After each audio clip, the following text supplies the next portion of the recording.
The number of documentaries on Netflix has exploded in recent years.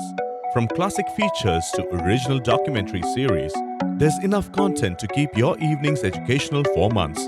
However, finding the best documentaries on Netflix can be difficult due to its notoriously finicky algorithm and interface. To help, we've compiled a list of the 10 best Netflix documentaries currently available on the platform.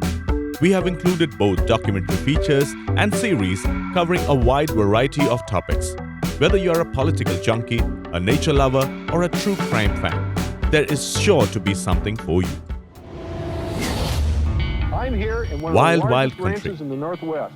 Today, it's Rajneeshpuram because a prominent Indian guru and his followers bought it. Our vision was to create a community based on compassion and sharing. Bhagwan's agenda was simply to raise the consciousness of humanity. That was his goal. America was land of promise. It was my conviction. The first item on our list of the best documentaries on Netflix is an original docu-series from the platform. It tells the story of the followers of Indian guru Bhagwan Shri Rajneesh, aka Osho, who moved en masse to a rural community in Oregon. As the group grew in power and wealth, they began to assert their control in strange and increasingly illegal ways. What makes this series stand out is the extensive use of footage and interviews from the community itself, which were initially created as promotional materials. There are 6-hour-long episodes in total, but at no point does it feel long. It's engaging and binge-worthy, which is no small feat for a documentary. Casting Joe Bennett. Casting Joe Bennett makes our list of the best Netflix documentaries not because of its topic, but rather because of the way it tells its story. It deals with the death of American child beauty starlet John Benet Ramsey, who was found strangled in her home at age 6. Instead of simply telling the story and playing existing footage, the filmmakers put out a casting call for a fictional film in Ramsey's hometown.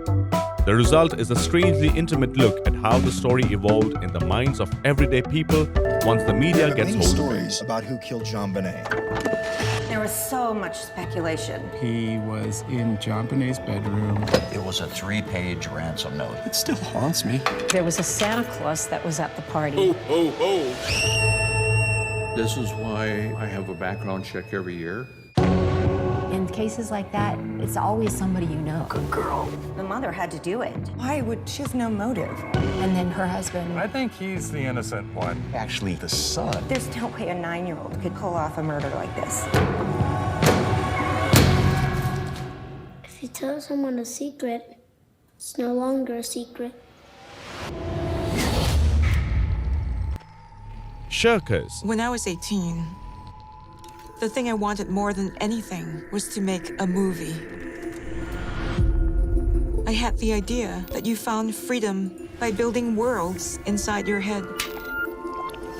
That you had to go backwards in order to go forwards.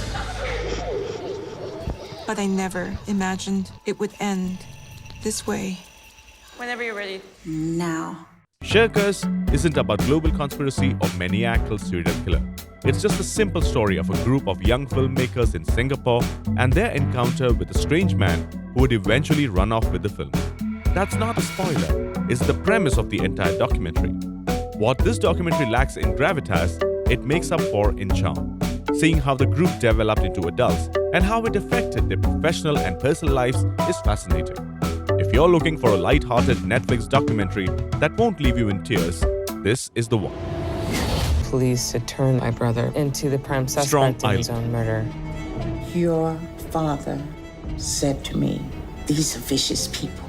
Your son was shot down like a dog." This kid is going to actually get away with murder. I'm not willing to discuss any of my prior cases with anybody. My brother was not armed, not violent. In no way is his death justifiable. This time, the victim is the filmmaker's brother, a 24-year-old African-American teacher who was killed in 1992 by a white mechanic. The all-white jury ultimately accepted his claim of self-defense, leading to questions around the efficiency of the justice system. The document relies heavily on pulling your emotional strings. So if you're the analytical type, it might not be for you. That said, the production quality alone merits a spot among the best documentaries on Netflix. Planet Earth 2. Sir David Attenborough is back with more stunning footage of the natural world. This time, the production values are even higher, with full 4K shots that will leave you breathless. That is assuming your subscription plan gives you access to 4K streaming. Planet Earth 2 follows the same pattern set by the first series, with each episode focusing on a specific type of environment, even if you're not a nature lover.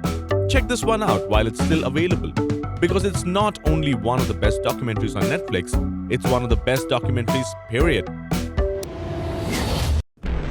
Icarus. That has the potential of affecting the credibility of all sport. Why would I watch an event that's fixed?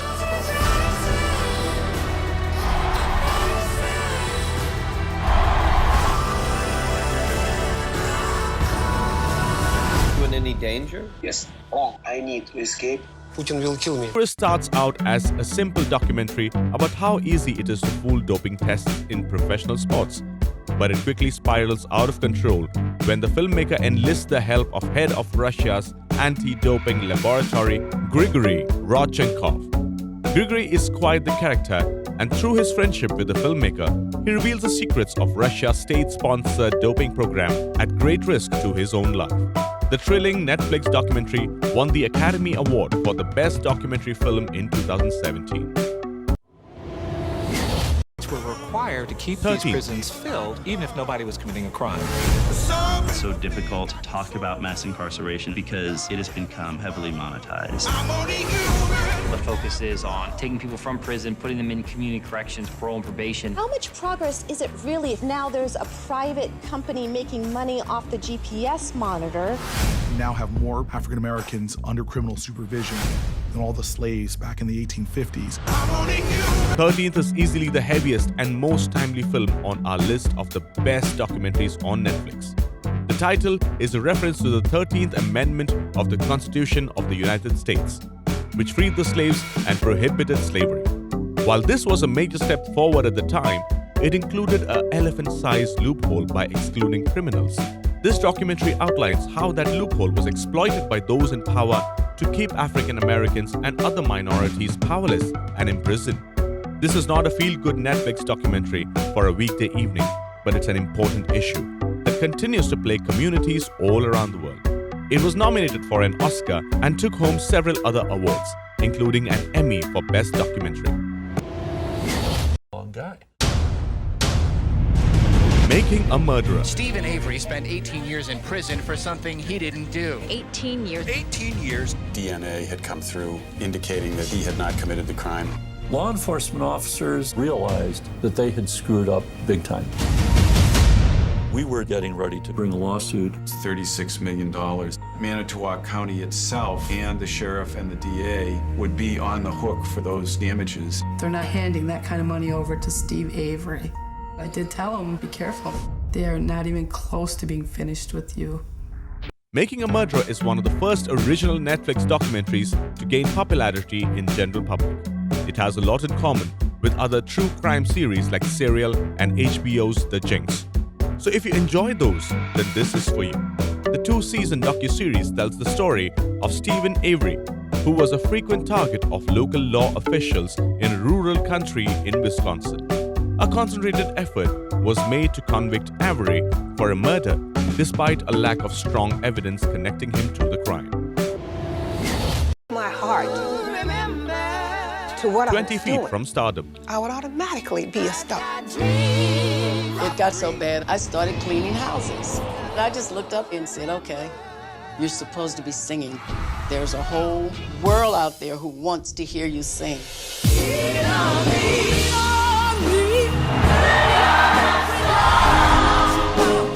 There are plenty of documentaries about famous singers and rock stars, but have you ever wondered about the lives of the background singers?